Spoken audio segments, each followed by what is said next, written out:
We are 4 days away from the fifth Democratic debate. 10 qualifying candidates will take the stage in Atlanta on Wednesday, and I will be there to witness it firsthand. This comes after two major developments in the 2020 race this week. Former Massachusetts Governor Deval Patrick announcing his bid for president, joining the very crowded field of Democratic candidates. And Senator Kamala Harris picking up a big endorsement today after reports of her campaign struggling to stay afloat. My panel is back. With me, Republican strategist Susan Del Percio and David Brock, head of the Democratic organization American Bridge 21st Century.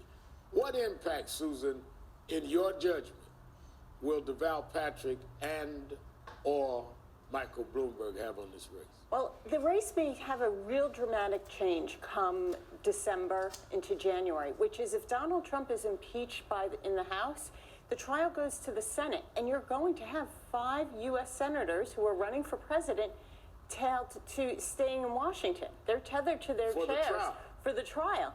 So Deval Patrick making this move doesn't seem so crazy to me all of a sudden, because there is a bit of an opening in the field. If you look at it, that Amy Klobuchar and Cory Booker and Kamala Harris could really fall apart without being in Iowa or campaigning for 3, 4, 5 weeks at the least. Wow. So that opens a door for Deval Patrick. Now, I'm not saying that's why he decided to jump in. Because the Iowa caucus, David, is early February. Right. So if they miss 4 or 5 weeks, they are really out of contact, which Iowa is definitely a contact political sport. You have to be.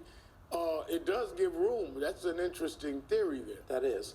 So I think the question is, how big is the moderate lane in the Democratic Party?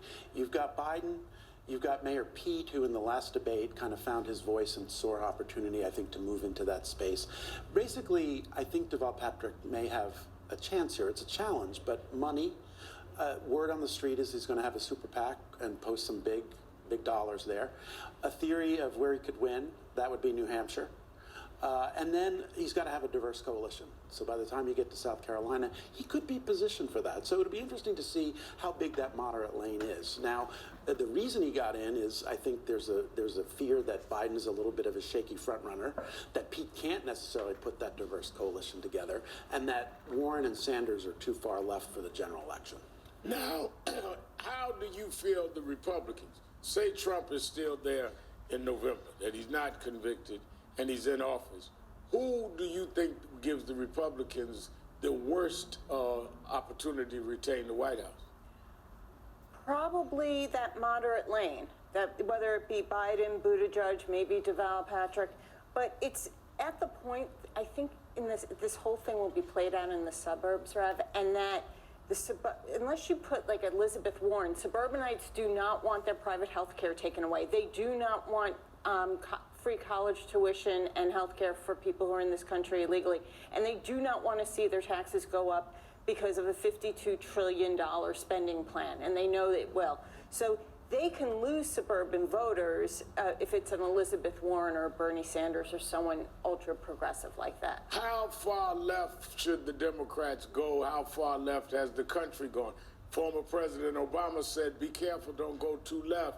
How do you respond, David? Yeah, well, I was at the event last night where President Obama spoke to a group of Democrats, and he absolutely said, you know, people don't want crazy stuff. The average Democratic voter who has health insurance wants to keep it. Some of the things Susan just said. So he was putting out a warning there. The issue is where the Democratic primary is. Now, President Obama said, you know, people aren't ready for a revolution. They want calm and steady progress. But in the Democratic primary and in that room last night, there were some people who want a revolution. So this is the contest that's going to have to play out. Now, a new report from Politico claims that Kamala Harris' campaign is, quote, in meltdown, and most of the blame being on her campaign manager. How do you respond, and what would Deval Patrick's race do to her or Cory Booker or Liz Warren, who is a fellow resident of Massachusetts and is one that clearly can appeal to New Hampshire? Well, a campaign falling apart is usually not due to just one person. But Kamala Harris did get a big endorsement today. United Farm Workers. Yep, and that definitely shows some credibility to her campaign. But again, I can't help but think if her campaign strategy is to move to Iowa. She can't do that if she has to be in D.C. So I think that will hurt her quite a bit.